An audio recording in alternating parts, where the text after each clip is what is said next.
Espíritu Santo. Amén. Pues bueno, hermanos, bienvenidos a una reflexión más.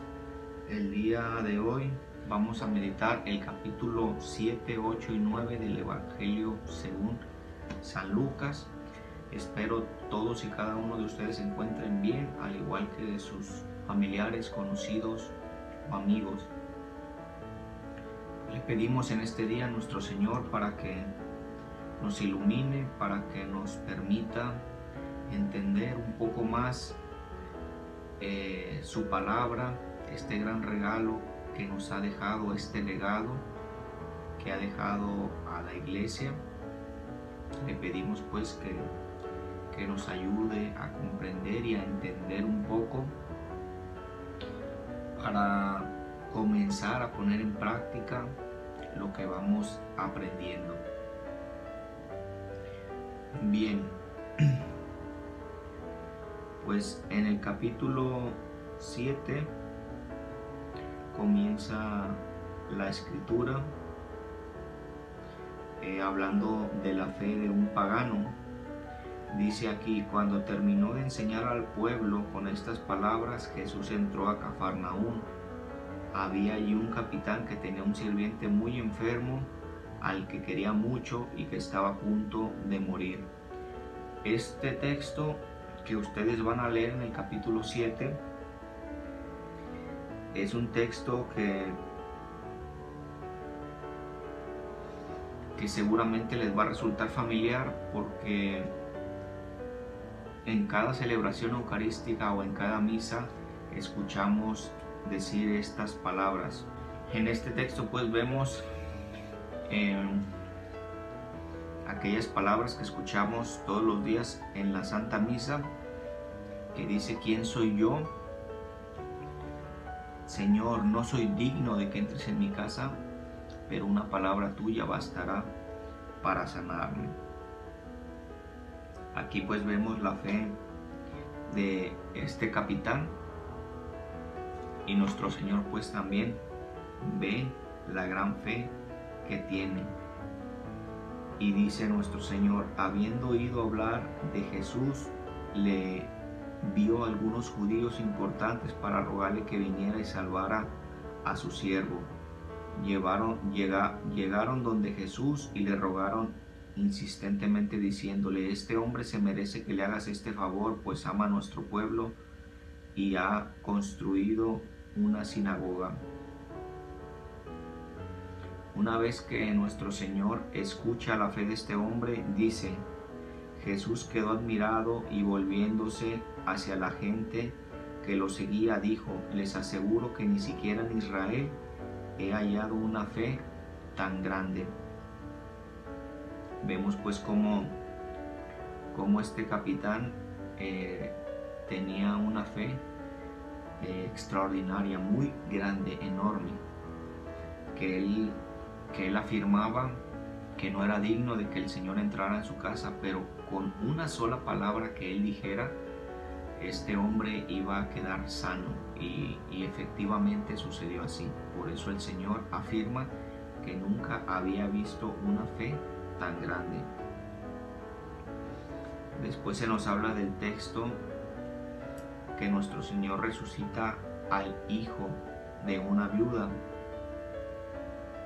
Dice aquí pues que al verla el Señor se compadeció de ella y dijo: no llores. Después se acercó y tocó el féretro. Los que lo llevaban se detuvieron. Dijo Jesús entonces: joven, yo te lo mando, levántate. Se incorporó el muerto inmediatamente y se puso a hablar, y Jesús se lo entregó a su madre. Nuestro Señor continúa haciendo milagros, continúa mostrando su poder por donde quiera que pasa. La gente pues se comenzaba a amontonar, la gente comenzaba a llegar en grandes. Después se nos habla: Jesús responde a los enviados de Juan el Bautista. Algunas personas se preguntaban quién era realmente nuestro Señor. Dice: ¿eres tú el que ha de venir o tenemos que esperar a otro? Los hombres al llegar donde Jesús dijeron: Juan Bautista nos envió a preguntarte, ¿eres tú el que ha de venir o tenemos que esperar a otro? En ese momento Jesús curó a varias personas afligidas de enfermedades, de achaques y de espíritus malignos, y devolvió la vista a algunos ciegos. Contestó pues a los mensajeros: vuelvan y cuéntenle a Juan lo que han visto y oído. Los ciegos ven, los cojos andan, los leprosos quedan limpios, los sordos oyen, los muertos se despiertan. Y una buena nueva llega a los pobres. Y dichoso aquel para quien yo no soy motivo de escándalo.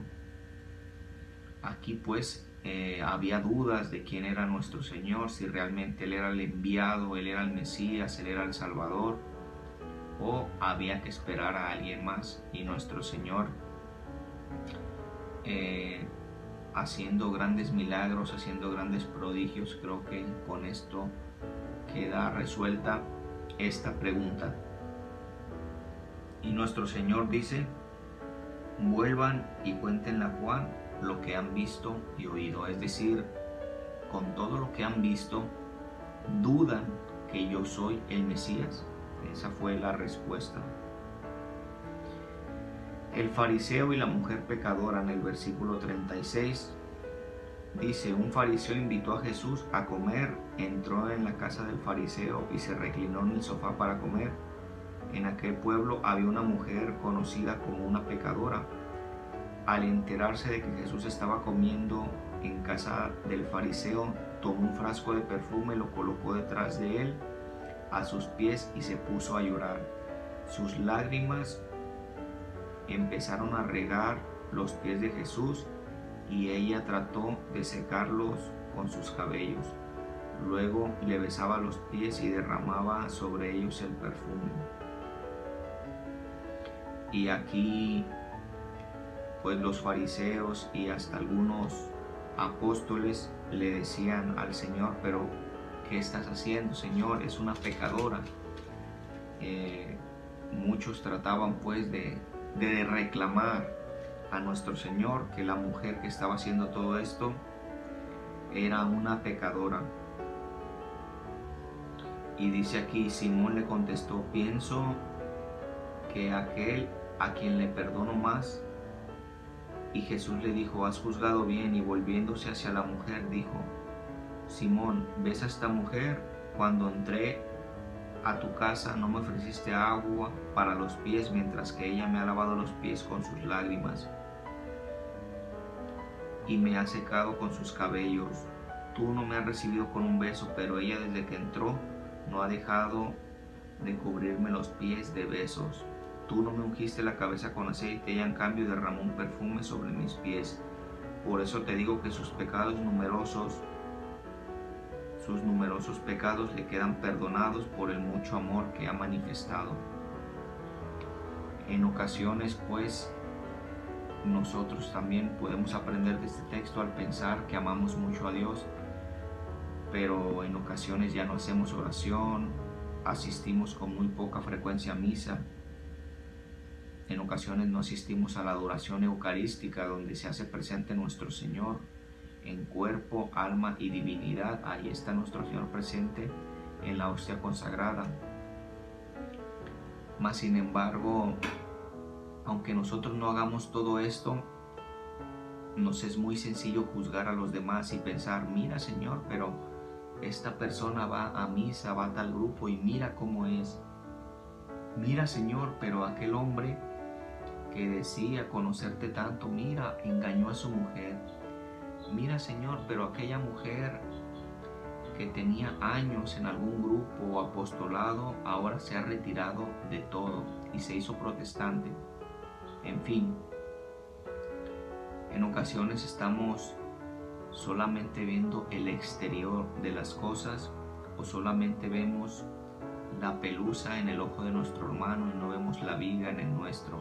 Aquí precisamente nuestro Señor nos trata de dar ese mensaje: no enfocarnos en lo que otros hacen, sino enfocarnos en lo que nosotros hemos dejado de hacer. Aquí Simón le reclamaba al Señor por qué se dejaba besar los pies y por qué se dejaba tocar por una mujer pecadora. Pero Él le responde: ella desde que entró no ha dejado de besarme los pies y tú ni siquiera me has dado un beso de bienvenida. Ella con sus lágrimas me limpiaba o me rociaba los pies con sus lágrimas y tú ni siquiera me has dado un vaso de agua. Es decir, a veces vemos lo negativo en los demás, pero no vemos todo lo que nosotros hemos dejado de hacer en este camino hacia Dios. Después en el capítulo 8 se nos habla de las mujeres que acompañaban a Jesús. Después nuestro Señor nos hace nuevamente la invitación a reflexionar sobre la parábola del sembrador, esta parábola que ya leímos hace unos días en el Evangelio según San Marcos, pero que, repito, la conclusión de esta parábola es el esfuerzo y la dedicación que tomemos para leer precisamente la palabra de Dios. Recuerden que nuestro Señor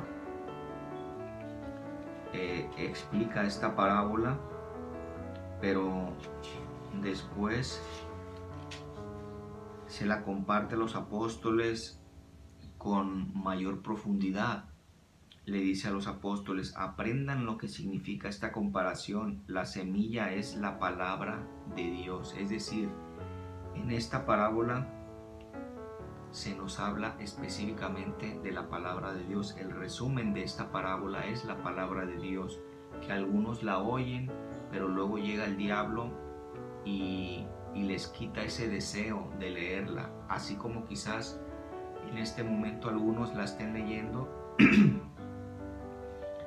pero luego viene el diablo y te dice: no, ya no continúes con este reto, ya no sigas leyendo la Biblia por un año, qué fastidio, es muy cansado, no tienes tiempo, llegas cansado del trabajo, tienes tantos problemas, no leas la Biblia. En lo personal a mí me ha pasado, y creo que conforme más vayamos avanzando, este desafío y esta tentación va a continuar. Pero yo los invito a que no se dejen engañar y a que no se dejen manipular por el enemigo. Más bien, manténganse firmes y perseveren hasta el final. Entonces esta parábola pues está muy hermosa, ya la hemos leído, pero quien guste vuelva a reflexionar nuevamente y haga algunas anotaciones en su cuaderno. Después se nos habla otro texto que ya habíamos leído también en San Marcos, donde dice: Señor, afuera está tu madre y tus hermanos. Y él dice: ¿quién es mi madre y mis hermanos? El que cumple, el que escucha la palabra de Dios y la cumple, ese es mi madre y mis hermanos. Así que aquí no se habla de que Jesús tenía más hermanos, aquí se habla de que nuestro Señor dice que aquel que quiera ser su madre y sus hermanos debe escuchar la palabra de Dios y cumplirla, ponerla en práctica. Nuevamente se nos habla del texto que también ya vimos en el Evangelio según San Marcos. Por eso les compartía en la otra ocasión, les compartía que los evangelios pues también se le conoce como evangelios o libros sinópticos, por las grandes similitudes que tienen. Ahora mismo creo que algunos de ustedes se darán cuenta que hay varios textos en este momento que están leyendo, que ya leyeron con anterioridad en el Evangelio según San Marcos. Y es por esto, porque los evangelios tienen mucha similitud. Es decir, cada evangelista narra los hechos, pero desde su propia expresión, desde su propia cultura y desde su propia visión. San Marcos de una manera más popular, San Lucas también, Mateo un poco más a fondo, pero quien realmente lo hace de una manera sumamente extraordinaria y teológica, pues es el apóstol San Juan. El apóstol San Juan realmente el evangelio que vamos a leer del apóstol San Juan es un evangelio muy bello, muy teológico, pero muy hermoso. Así que pues también aquí van a encontrar que nuestro Señor calma la tempestad, el endemoniado de los cerdos, que también vimos en el evangelio según San Marcos, que se arrojaban los cerdos después de ser expulsados los demonios. Nuestro Señor resucita a la hija de Jairo, también ya lo hemos leído. Jesús envía a los apóstoles también. La multiplicación de pan, la proclamación de fe de San Pedro y la transfiguración de nuestro Señor. Esto ya lo habíamos leído en el Evangelio según San Marcos, pero nuevamente aquí viene. Y algunas otras cosas también veíamos en el Evangelio según San Marcos quién es el más importante. Todo esto pues ya lo habíamos visto con anterioridad. Al final pues se nos habla de las exigencias del maestro. Muchos pensaban que qué tenían que hacer para seguirlo, y aquí viene algo muy interesante. Alguien le dice: maestro, te seguiré a donde quiera que vayas. Jesús les contestó: los zorros tienen cuevas y las aves tienen nidos, pero el Hijo del Hombre ni siquiera tiene dónde recostar la cabeza. Es decir, si quieres seguir a Dios, o si tienes planes de seguir a Dios, no creas o no pienses que vas a ir por un camino de comodidad, que te vas a hospedar en un hotel, con internet, con wifi, con todo esto. No debes de buscar las comodidades si estás buscando el camino del Señor. Quien esté en las cosas de Dios y busque siempre su comodidad, busque siempre su estabilidad, busque siempre los mejores hoteles, las mejores casas, las mejores comodidades, pues realmente no va por el camino de Dios. Luego otro dice: y Jesús dijo a otro: sígueme. Él contestó: Señor, déjame que vaya primero a enterrar a mi padre. Y Jesús le dijo: sígueme y deja que sus muertos entierren a sus muertos. Es decir, las personas que no están cerca de Dios, déjalas que ellas se encarguen de estas otras personas. Otro dijo: te seguiré, Señor, pero antes deja despedirme de mi familia. Jesús les contestó: el que pone la mano en el arado y mira hacia atrás no sirve para el reino de Dios. Si has comenzado a seguir al Señor, no pongas más pretextos. Si estás tratando de seguir al Señor, no busques excusas, no busques pretextos. Hazlo. Vas a tener que cambiar muchos aspectos, vas a tener que sacrificar cosas, pero recuerda que el Señor dice que aquel que deje padre, madre, hermanos y patria por mí recibirá el 100 por 1 en el cielo, en la patria celestial. Así que creo que vale la pena. Va a ser un sacrificio, va a costar trabajo, pero vale la pena. Pues esta es la reflexión del día sábado. Espero y todos se encuentren muy bien, todos vayamos bien. Si algunos se han retrasado por la situación que sea, no se preocupen. Nosotros no exigimos que vayan a este ritmo. Conforme ustedes vayan cubriendo sus actividades, pues vayan cumpliendo con su estudio poco a poco. No se preocupen, no se presionen. Que Dios les bendiga y nos vemos el día de mañana, si Dios nos lo permite. Y nos despedimos en el nombre del Padre, y del Hijo, y del Espíritu Santo. Amén.